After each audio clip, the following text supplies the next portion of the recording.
And for anybody just joining us now, welcome to DudaCon. This is the second of 3 talks today, so stick around for our final talk of the day after this one, and come back tomorrow for more great content as well. As with the previous session, we're going to do a Q&A at the second half of this track. So we'll do presentation followed by Q&A. Please do get your questions into chat as soon as you have them. I'll go back and start from the beginning. So the quicker you ask your question, the more likely it is that we'll have time to answer it. So let's crack on with Uplift SEO with content gap analysis and free templates.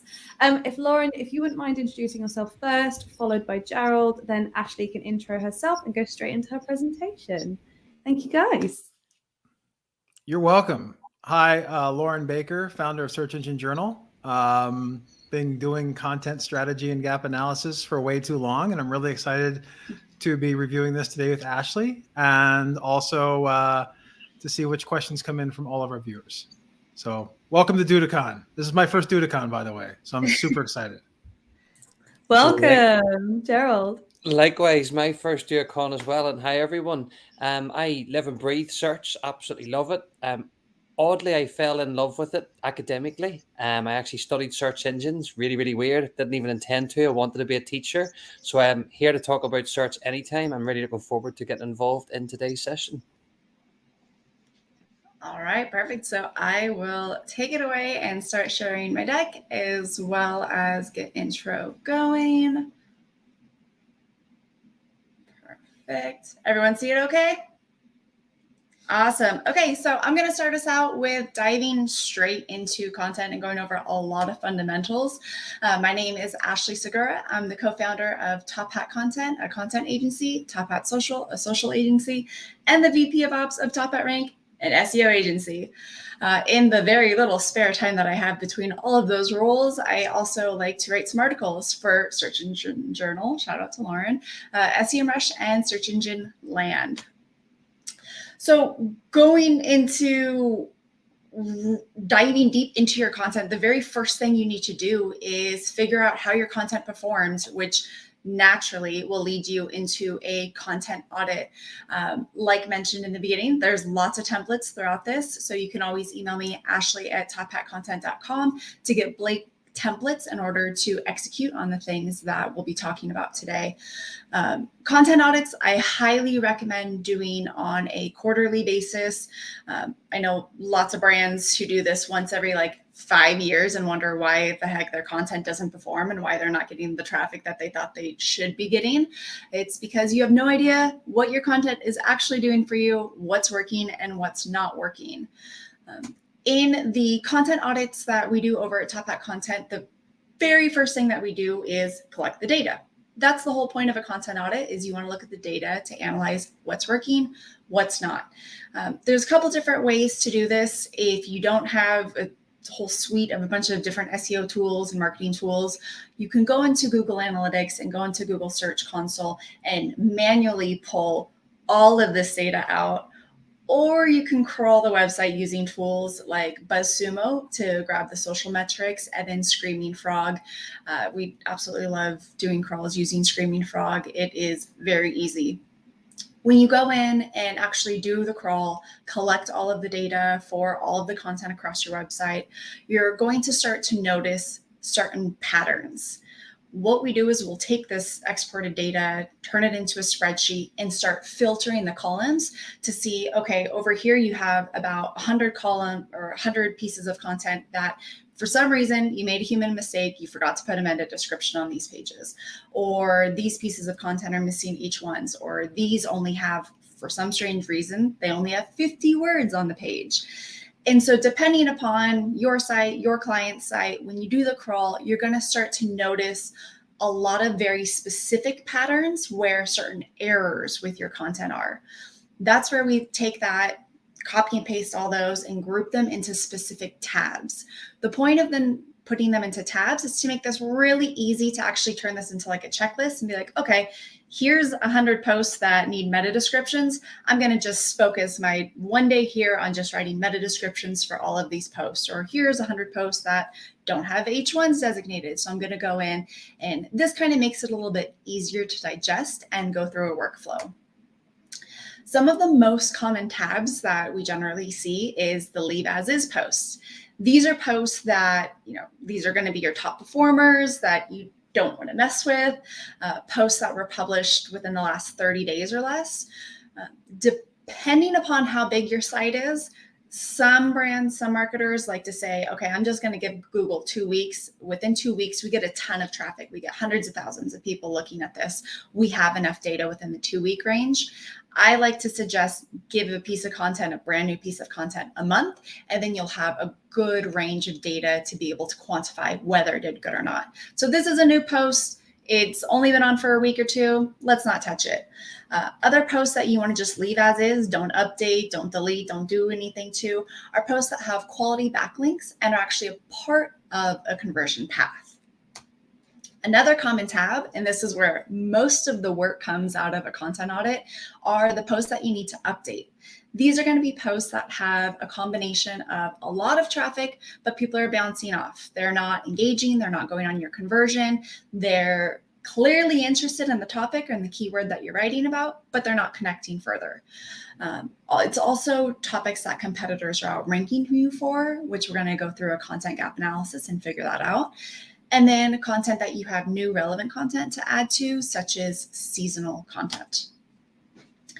When you go through your audit, you're going to get so much information, but some of the most positive information that you're going to get is the pieces of content that actually did well. These are the ones that you're going to retell, and there's 2 different types of ways to retell. You can republish your content, you can recycle your content. Basically, this concept is taking what's already working really well and just amplifying it even more, adding more depth about whatever the specific topic is or keyword is, and changing the medium. You don't want to republish all of your content though. I have so many clients that'll come back and be like, okay, so all of this did really well for a whole month. I'm just going to republish all of this. No, that's not the point. That's going to create a lot more work for you than what the return is. You really only want to republish content that's done well or really poorly. This isn't your page 1 content. This is the content that's ranking on page 2 to 5. You're almost there, but you're just not there yet. And there's definitely an opportunity to update the content or repackage whatever that topic is and really amplify it. This is where you're going to get the high traffic, but the high bounce rate, and fix those issues. When you're updating your content, just a small side note, I highly, highly recommend never changing the URL unless you absolutely have to, because simply we are humans and we forget all of the places that URL is linked to. There's lots of tools out there. There's plugins out there that can go and search and identify those URLs for you. But then occasionally there's that social media post from 4 months back that still gets engagement, and now you've changed the URL and now it's broken and now no one's going to it. You also don't want to change the date without changing the actual content. This is some terrible hack that was recommended a long time ago, to just change all of your content to top restaurants to eat in 2022 instead of top restaurants to eat in 2021. And then they don't actually update those restaurants. Spoiler alert, half those restaurants may have been closed, or their website could have changed, or their hours of operation could have changed. And now your content's outdated and all you did was just add the date. People aren't going to stick around. They're going to bounce right back off. And now your brand's going to be a little tainted because you did that. Okay, so you went through a content audit. You got more data than you probably knew what to do with. You grouped it into any kinds of patterns that you could identify. You're starting to update some of the posts to really try and increase your content strength. Now you need to look at the competition. This is a competitor analysis that we do, where we look at 3 to 5 different competitors and really analyze what's working well for them, what we can learn from that, and what we can then implement. Filling out the spreadsheet is, for the most part, pretty black and white as far as the information that's going to be in the columns. And lots of text on this slide. You guys can email me for the slides. This is so you actually know how to work through it. To pull this data is going to be the more complicated part. You definitely want to use an SEO tool for this. You can use Ahrefs, SEMrush, Moz, SpyFu, and ideally what you're looking for is to identify a competitor's top 10 to 15 articles and then collect the data of those 10 to 15 articles and put them into the spreadsheet. For this example, we'll go inside SEMrush and use the organic research tool. And you can actually get, this is like the scariest part where everyone's always like, oh, well, I'm not going to be able to get all the competitors' data. That's not just like out there information, but it is. And so you can go inside the organic research tool. It's going to give you all of the metrics that you need in order to completely fill out the spreadsheet. Repeat this for 3 to 5 different competitors. Ideally, you could just go inside the tools and run through this exercise. But where it's really nice to compile all of this data into one spreadsheet is because of the end column. This is the recommendation column. This is all the way at the end of the spreadsheet. Being able to see exactly what your competitors are doing for their top ranking articles, what their data is, and also seeing if you have similar content on your website, this is going to tell you which topics your competitors are ranking for that maybe you don't have content for. That's going to generate new content ideas for you. But it's also going to go a step further. Say you both have an article on slow cooker ribs, and their article, for whatever reason, is performing a whole lot better. By seeing all that data right there in front of you in the spreadsheet, you're going to be able to see, okay, well, their article was 800 words and mine was only 300. Terrible example, but say there was a big indicator there that the word count was different. And then you also look, oh, well, they also had a bunch of backlinks. I don't have any backlinks. So I should probably update this and add more content, figure out what information people want, add that information, and then work on getting some backlinks to this, because that's what worked for the competitor. And that's how I can potentially outrank them. You're also going to discover topics that you're outperforming the competition with. Even though this may be their 10 to 15 best articles, for whatever reason, you could be outranking them on the slow cooker ribs. And this is going to be a great indicator that, okay, for whatever reason, you're becoming an authority on this. Maybe you should publish more content about ribs. And these are all food examples, so I'm sorry if you're hungry. So you went through the content audit, you went through the competitor gap analysis, and you didn't get the data that you were hoping for. You figured out through the content audit that a lot of your content isn't performing the way you thought it was. In the competitor analysis, you figured out that the competitor's outranking you for a lot. And basically, you have a ton of work to do. When you're going through and really analyzing what posts should be updated and how to update them, and yes, you have all the data from the competitor analysis, but you're just still feeling a little bit stuck on why your content isn't going above and beyond, go back to the basics and make sure that your content is actually optimized properly. This is looking at your title, your meta description, your heading structure, which is huge, the actual content itself, how you have the focus keyword laid out. Also, are you using bullets? Do you have an introductory paragraph that's 5 sentences long and then a bunch of smaller paragraphs? How is that broken up? What are you doing with your images? Do you have internal links? Do you have external links? It's really peeling things back and looking at the basics to make sure that the piece of content is optimized properly to begin with. This is an example of heading structure that we highly recommend when you're just completely lost. Like, well, I thought I designated an H1, or for some reason I have 20 H3s and I don't even know how the heck that happened. This is a simple structure to kind of guide you as you go through. Image optimization, ideal image width is going to be about 1200 pixels with a file size of 100 kilobytes or less. 9 times out of 10, that's great information, but we're talking about updating posts that are already published, and most of the times someone updated a bunch of images to a piece of content and they didn't do the 1200 pixels to begin with, or the image file size was really large, or the alt text image name was Shutterstock photo 123. So ideally, it's great to resize your images before adding them and titling them correctly before adding them. But that doesn't always happen. That's just not always a realistic workflow. So Short Pixel is a great plugin that will go in and compress and optimize your images for you that are already published. Descriptive image file names and alt text is really important, especially for optimizing your content. And it's something that gets overlooked because we're busy. We're going through a checklist of optimizing our content and we forget basic things like this. It actually took me to page 3 before I actually found a great example to use in this deck where an image actually identified properly what it is when I was looking for breakfast smoothies. So took a screenshot of this and it popped up healthy breakfast smoothies. And that is exactly what this image represents. And it's exactly what the article represents. Internal and external linking is incredibly important because we don't want users to just land on a piece of content, digest it, and then go back to Google and continue their search, or go back to social media because they're over it at that point. We want to take them onto a path. This is marketing 101, whether you're an SEO, content, social, PPC, anyone. This is marketing 101, is taking them through a conversion path, and your content needs to replicate that. And that's where internal linking will take them on a journey. But you need to make sure that that journey actually makes sense. To do that, you need to truly understand why your customer is coming to that piece of content and what they would want out of that next. And make sure you're providing that with your internal and external links.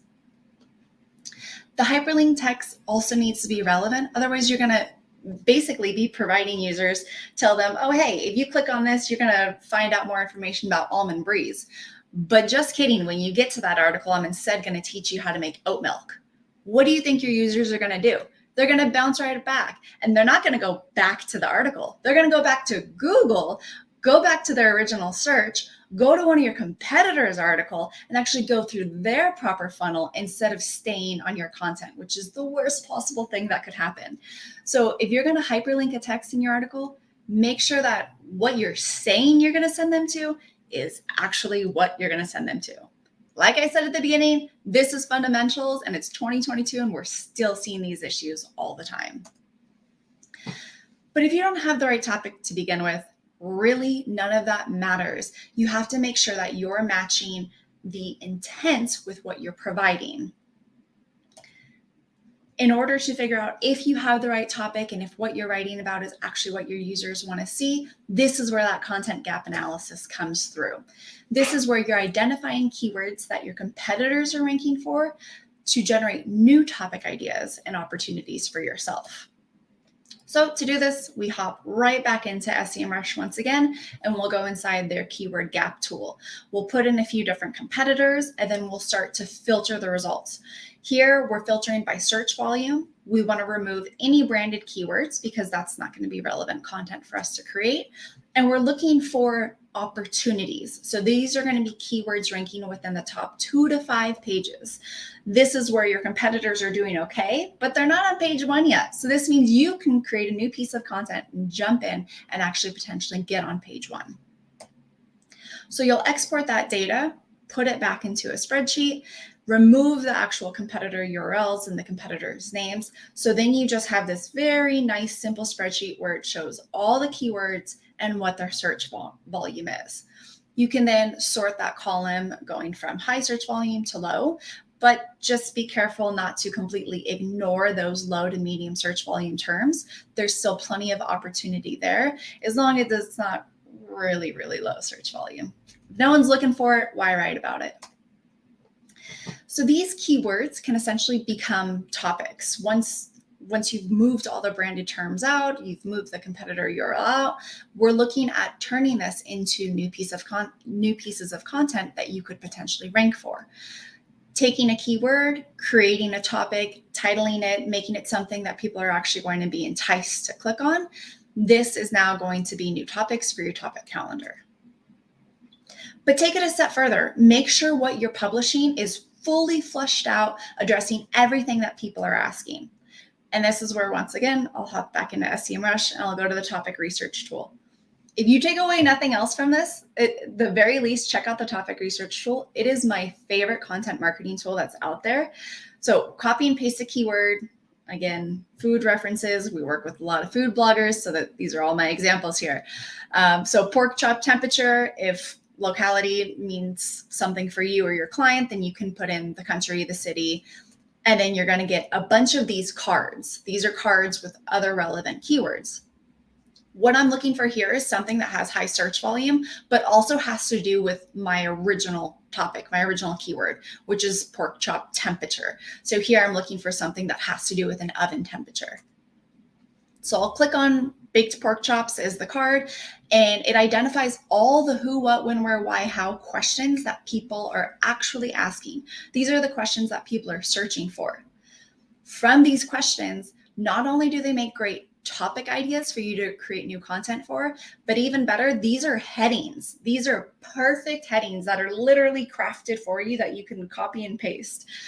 You can either make these into titles or the heading option, which I highly recommend.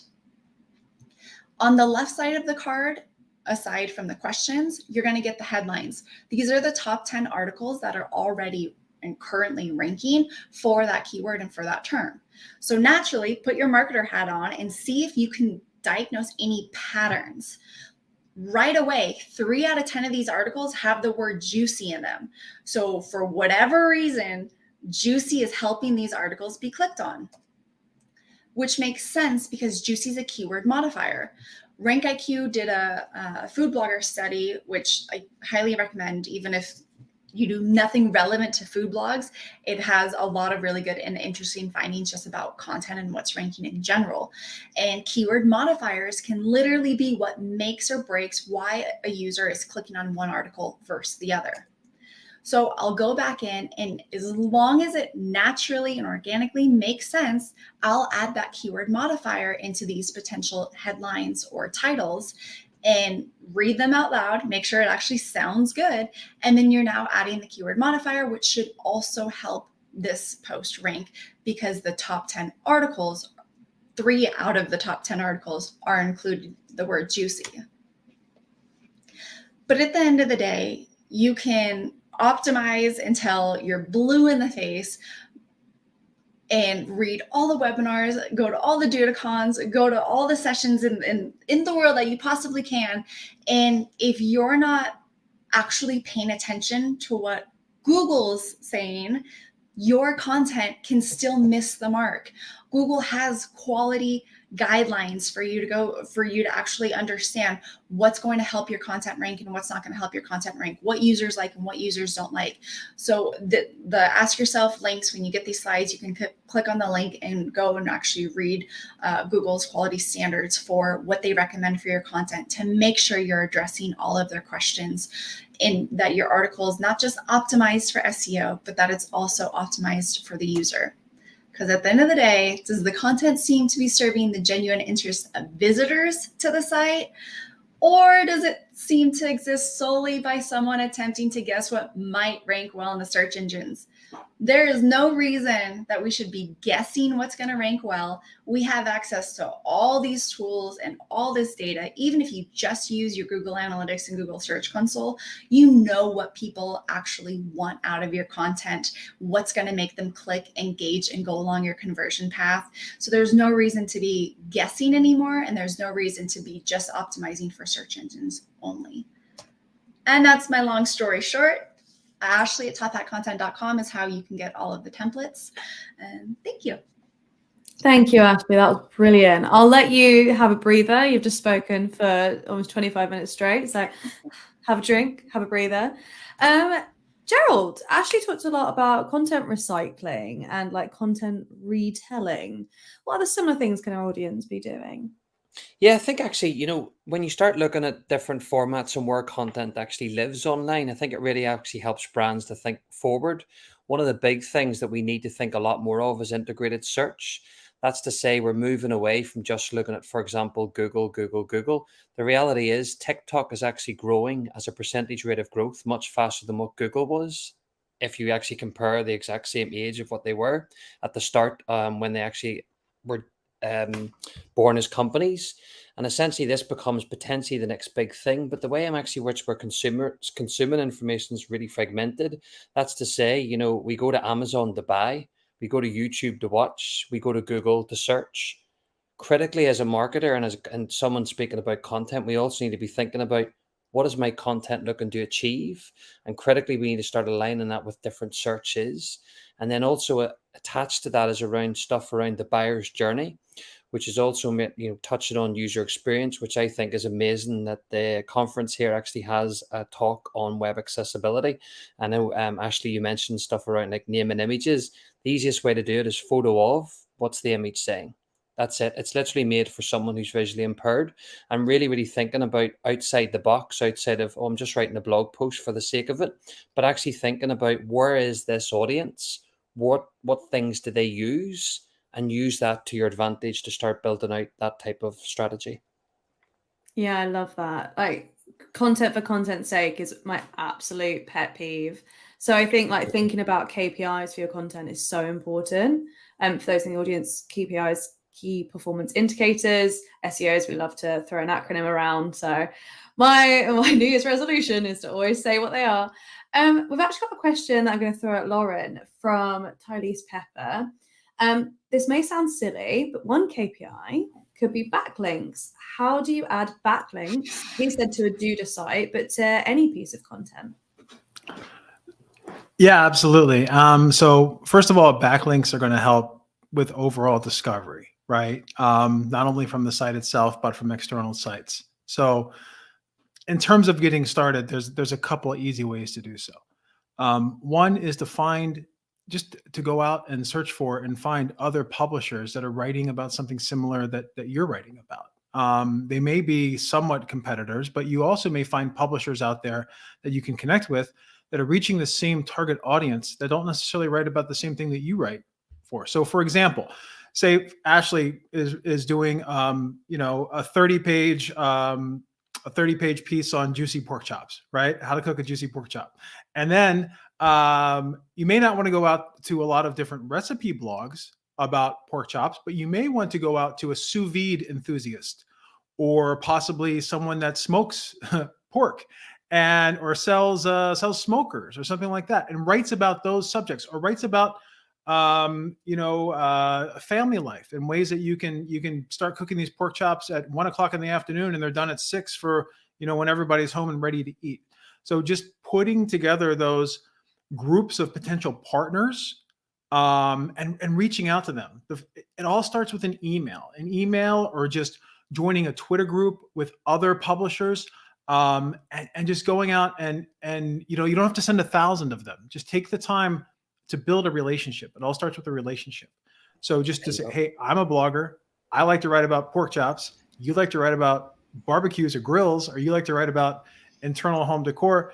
Maybe we can collaborate in the future on a piece on how to cook for your family without having the whole house smell like pork chops, right? And utilizing the right exhaust fans and this and that. Like, there's so many ways that you can kind of team up on that side.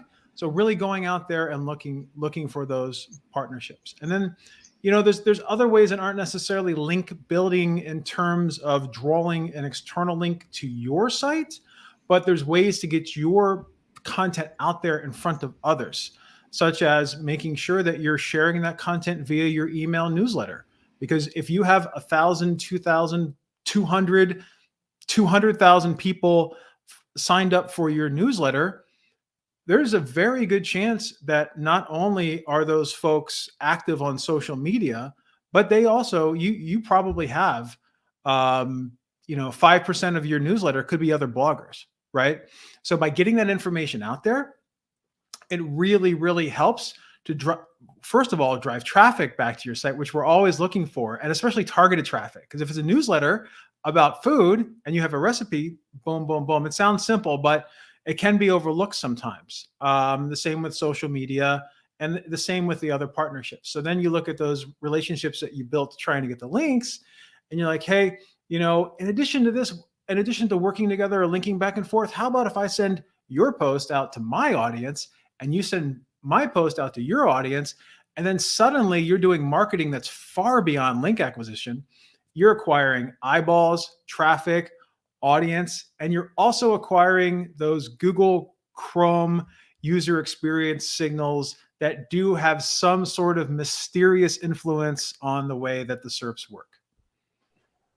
Amazing point. And actually, Yeah. just to jump in on that, I think even when you look at like niche websites too, they can be an amazing repository for keywords. When you look, for example, at something like a quality leather website, and that's literally what they produce as a company, that is a whole universe of itself. I see someone in the chat is dieting, so I'm trying to move away from the food examples all the time. But yeah, exactly. It can be a really, really good repository of actually finding other keyword opportunities to, again, as you mentioned before, recycle, retell, and really start to think about all of the various keywords people use, including specialists, to find content.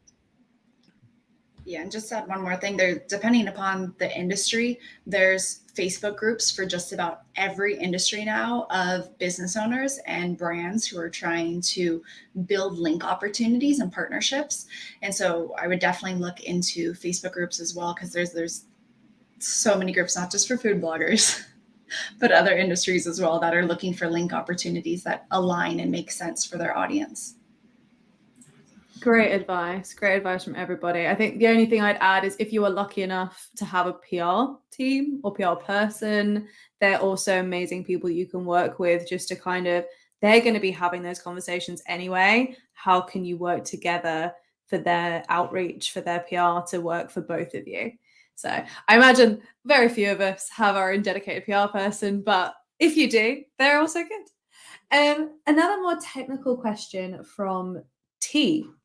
For images that we mentioned, what kind of format is best for optimization? They've said PNG, SVG, JPEG. Do you have a preference in the group?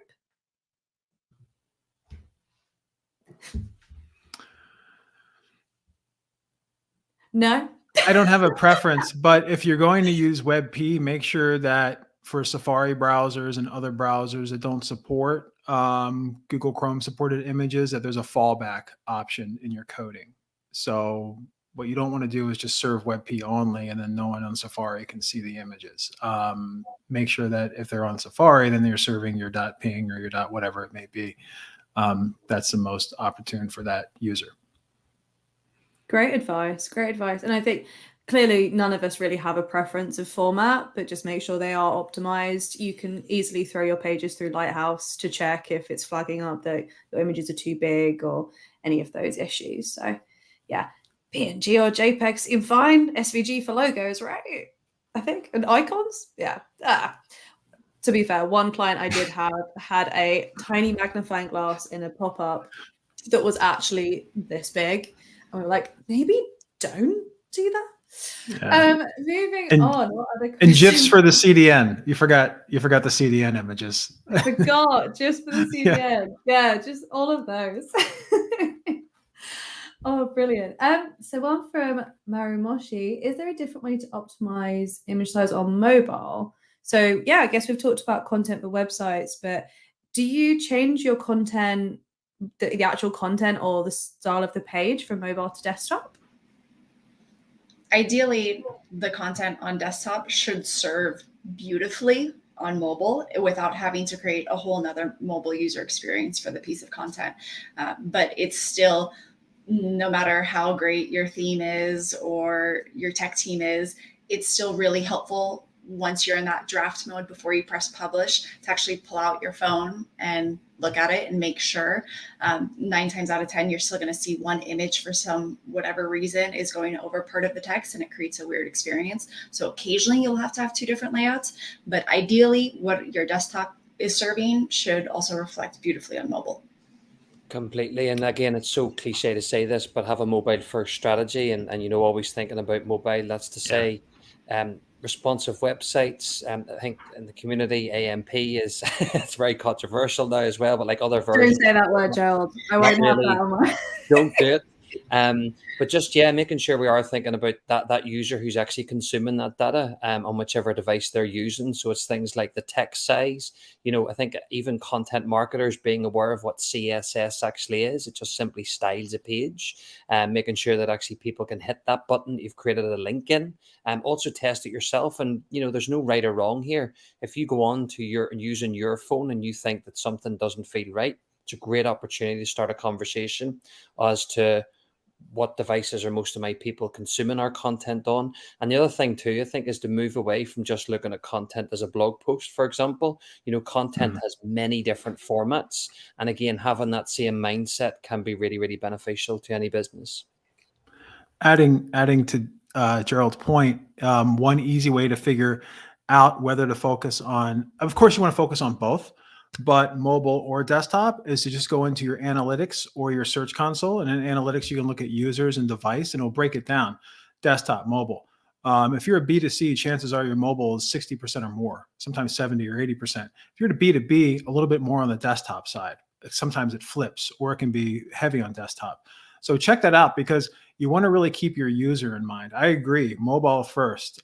We tend to, even from a design standpoint, tend to focus on desktop all the time, just because after 20 years of it being drilled into your brain, you're going to do that. But mobile first, and then also design and create content for how people are reading you. So Google Search Console will give you basically how people are finding you on search, and then what their devices are. Analytics will show everything, right? You can segment it per referral, whatever, or source, but it'll show everything. So also give you an idea like how people are reading outside of people that found you on search. And chances are to your point, that's usually mostly mobile as well. Yeah, really good, especially for all those recipes. I guess you want that device that's going to come with you to the kitchen and get splattered in all sorts. Some more questions. We've got a great one from Atik. Should we start with a keyword gap analysis if I'm just starting out with a new website? Yeah, that would definitely be a good way to kind of dictate what topics to write based on where the opportunities are, especially if you want to come in strong and really stand out with the competition. Just make sure that the content that you're producing, especially as a new website, is in depth. And that doesn't mean long word count. That means that you're actually satisfying everything there is to know about that topic with that post. So you come out of the gate very strong. Yeah, one phrase. Oh, sorry, Joe. I was just going to say, one phrase that I kept hammering into my team was the phrase genuinely helpful. Like, just try and be genuinely helpful in what you're writing. Sorry, Gerald. No worries. It's a great point, particularly, with Google updates now becoming official. I think when you look at like helpful content, that's a really good point to make. I think the other thing I would also make, when you're doing a new website in particular, actually, but I think the entire industry needs to do this too. It's not just creating content for the sake of creating content. It's really about thinking about what is actually, as you say, Paige, truly genuinely unique. Because I think the problem here is there's so much noise online. As Laura mentioned, actually, we have like a default to say, oh, this happened 15 years ago, keep doing it. I think we're actually in an information age now where things in our industry are going to change massively. So one thing, for example, mobile's going to do is completely remove backlinks from the algorithm at one point. That's to say, who goes on a mobile phone and creates a backlink? We don't do it. Web developers do on laptops and desktops. And critically, that's actually going to completely, as a device, change how Google's algorithm and all the other algorithms are actually calculated, which is why we're going to see, I think, in the next 5 to 10 years, a huge step change on how we actually rank websites. But in answer to your question, when it comes to picking keywords that you haven't actually written about before, definitely think about the themes that you want to become known for. Do your research in relation to those themes. And critically, the most important metric you can be looking at is keyword difficulty. What we mean by that is basically, are there consistent rankings in the top positions that the search engine results page never changes in all of those collections that you get those keywords for? If that's the case, it's more likely that keyword is going to be much more difficult to rank for. That's to say that, the search engines picked an asset and consistently ranked it in those top positions. So there's much smaller chance for you to climb up those ranks. One thing too is that when you're launching a new site, you always don't want to go after the home run, right? Just going I'm not, if I launch a pork chop site today, I'm probably not going to rank for pork chop in 3 months. But utilizing, going back to Ashley's presentation and utilizing things like the SEMrush topic research tool and really breaking down in the topics means that if you're creating that topical hub or that channel on the site all about a specific subject matter, and you're hitting that sweet spot, not the super high volume terms at the top, not the ones in the bottom, like it's like Goldilocks, right? Not the ones at the bottom that no one's like hitting, but the ones in the middle. That sweet spot is a lot easier to hit. And then as you're climbing over time, more people are coming to it. Your site's getting more developed. Your site's becoming a topical hub for that subject matter. Therefore, down the road, you're going to see that gradual climb to those terms that do have the higher search volume. So don't give up, but think of it as like, don't think of it as, hey, I want to rank number 1 for pork chop. I want to rank number 1 for CBD, or I want to rank number 1 for whatever it may be. Think of it as, I want to rank for what I'm able to, but focus on that topic. Therefore, over time, you should be able to achieve that once everything else is accomplished with building your brand. Such great advice. Really, really good advice. And one of the examples I like to use is car insurance. Like if you launched a website tomorrow and was like, I'm going to rank for car insurance, you're not, to start with. It's like the most competitive term ever. But as a business, what's your USP? Why are you going into this market? What is your niche that's going to make you stand out? And start there. That's the Goldilocks spot, is your USP as a business, which often we can forget about. Like, what makes you special? Mm-hmm. Fab. And I think this segues quite nicely into another question from Atik. Is keyword gap analysis and content gap analysis the same thing? As essentially, and I'll chime in on this one, it's essentially the same thing, but it can be used for 2 different purposes. So in my example, I was using it to create new content ideas and to identify where competitors are very close but aren't ranking yet. A keyword gap analysis is going to be the same concept, because it's going to identify keywords that you could potentially be ranking for, but it's going to be up to you as the brand, or is the agency managing the client's brand, to identify which keywords are going to be relevant and actually worth including. And it's the same concept for generating new topic ideas and identifying competitor strengths and weaknesses. It's great to have a list of 100 new keywords that you want to target, or 100 new topics that you want to target, but maybe only 20 of those would actually make sense for your brand to publish content on.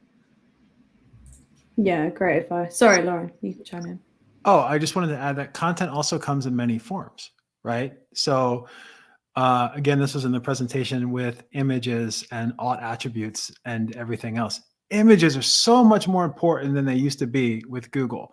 Unique images, uniquely helpful or genuinely helpful. What was it, genuine or uniquely helpful? Genuinely helpful images that are unique from what everyone else is utilizing out there. Also, Google image search has become a hybrid between product search and image search, right? So if you're selling something, getting those unique images is even more important at the end of the day. And it's not just images when you, like, I'm sure everyone notices with some like tutorial oriented or tip oriented queries, it's all videos, right? So one component really of like a content audit is like, is that a blog post plus they have an embedded video? Is that embedded video that they've published on their own YouTube channel also ranking? Right? Is it in the results themselves, or how is that working for them and things like that? So in some instances, it may be worth expanding beyond the written word. The written word is always great for a core, because it's the easiest thing really for Google to figure out at the end of the day. But if you can reinforce it with video and other forms of content, even like PDF takeaways, whatever it may be, that enhance people's lives and help Google figure things out more, like in terms of YouTube transcription and everything else, you've covered most bases then. Yeah, love that. Genuinely helpful content in whatever form is best for your user. And I'm going to say something a little bit controversial potentially. Not all content should rank.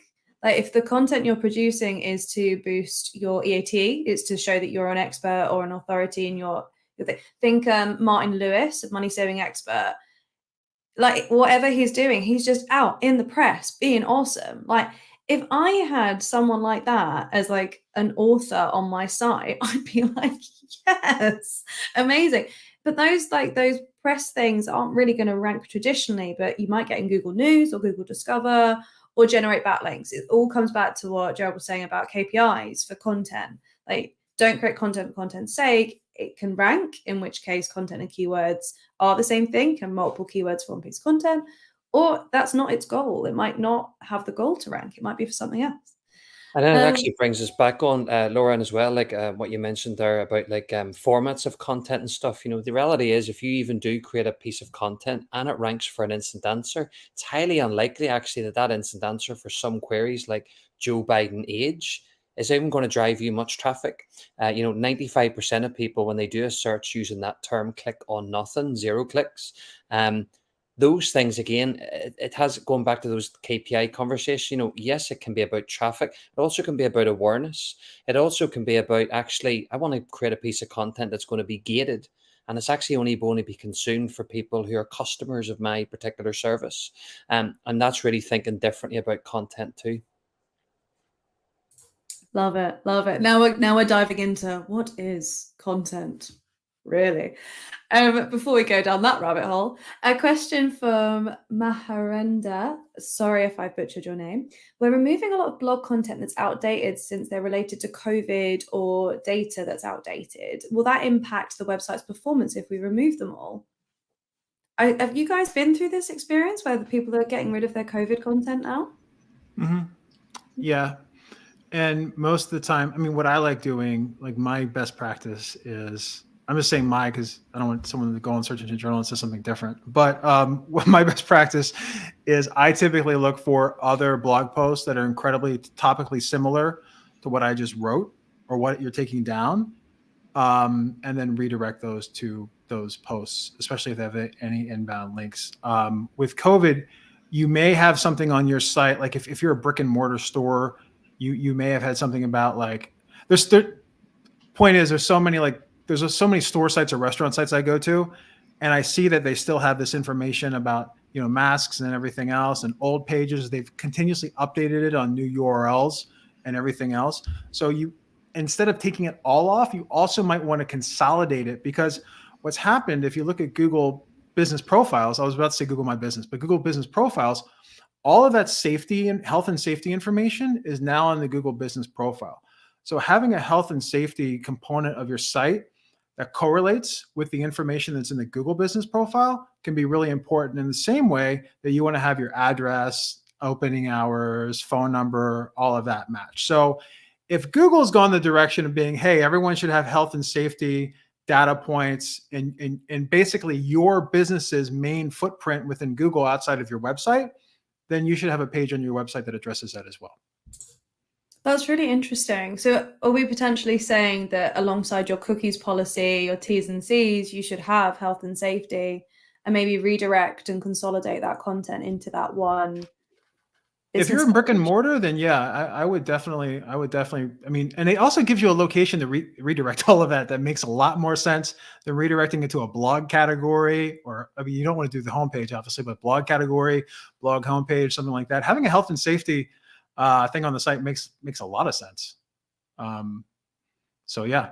Absolutely, and I agree completely with the consolidation of that content too. It goes actually hand in hand, actually back to what Ashley was mentioning around links, many different types of links, but also it's a really good opportunity for you to link out even to a government website, which actually in this particular piece of content is one of the best links. Remarkably, here in Europe, you've got some countries like Italy, for example, that on public transport, you still have to wear masks, even though in all other circumstances, that's not required legally. So again, it's going back to that case of, although for the most part, this thing has been and gone for the most part, it's not away yet. But also I think, when you look at some of the big businesses out there, like some of the big massive banks, we've got like chief marketing officers. We now have chief medical officers. Again, this is going to be a big thing in the sense of, as a world and as people, we've never been more connected. And the reality is this is going to happen more frequently going forward. So keeping you an eye of what your customers need and want is always a good thing. Can I just add one more? Oh, sorry. Go ahead. Go ahead, Lauren. One quick point that I thought of when you were doing your presentation as well, Ashley, in terms of link cleanup, is that in the United States, whenever there's a new government administration, so whenever basically the president changes hands, essentially if you link out to government sites, after that presidential transition happens, there's a very, very good chance that you're going to have a lot of external 404s. Because what happens is the FDA updates all their pages, all of the State Department updates their pages.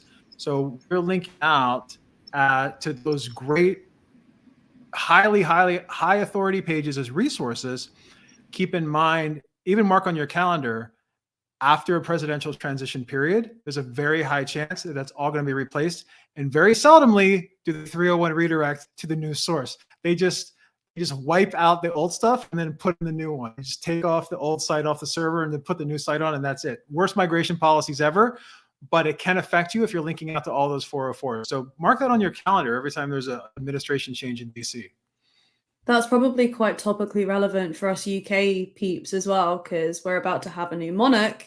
So Her Royal Majesty's is now his. So we're probably going to see something similar for all people linking to government websites potentially, or like prisons or anything that's going to be, good tip for the people of the UK right now. And remarkably, a little plug play, guys. Like we have a very different methodology that hasn't been maximized. We are the only platform, from what I've seen, that actually knows that King Charles is actually an actual king, not a dog. So when you go on to SimilarWeb, you can actually see, because it's based on real user behavior data, it's actually contextualized to what's happening now. Well, that's going to be a fun time for Google. The King Charles Cavalier resurgence. Oh, brilliant. So I realized, so we've got a big question from Melanie Hendricks. There's quite a few segments to this, so I'll start from the beginning. But I think it's about basically like snappy H1s versus keyword optimized ones. So I'd like to understand keywords versus copy. Huge brands focus on the former. Webflow's H1 is the site you want without the dev time, not really a key phrase. Gomro's H1 go from $0 to $1, not a key phrase. So is clever copy only the province of big brands? I meant to say that huge brands focus on the latter copy. Basically, what would you recommend in terms of these very unoptimized statements? Yeah, going into my example with the topic research tool and turning those into headings, you notice that most of those are questions. And so you essentially remove the question mark, remove the what or the how at the beginning, and turn it into a sentence as a headline.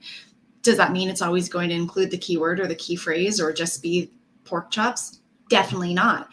But people aren't just looking for pork chops. They're looking for, like Lauren's example, how to vent a stinky kitchen from baking pork chops.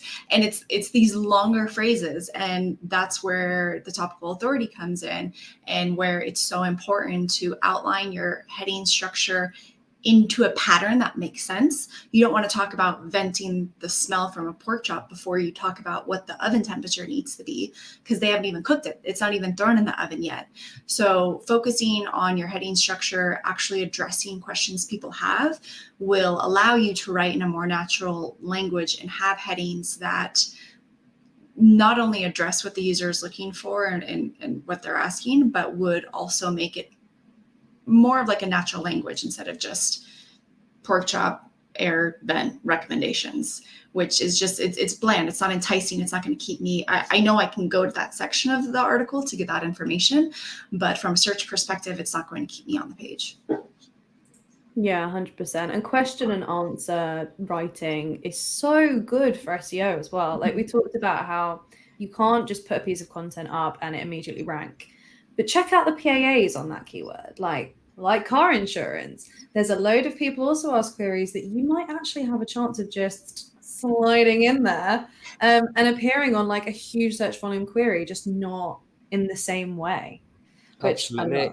And then thinking about what the searcher is likely to do next. So it's like when they digest this piece of content, what other format of content can you do? So something like, for example, air conditioning units. You know, you got a really good piece of content. Maybe you've got a landing page, but actually it's maybe going back to that integrated search. It may be that on YouTube, for example, you want to do a thing of post and pre-sales approach, where we're actually thinking about actually if someone actually buys this particular item, in this case an air conditioning unit, how do they hide one? How do you actually install one in a house, for example, through a window, through brick?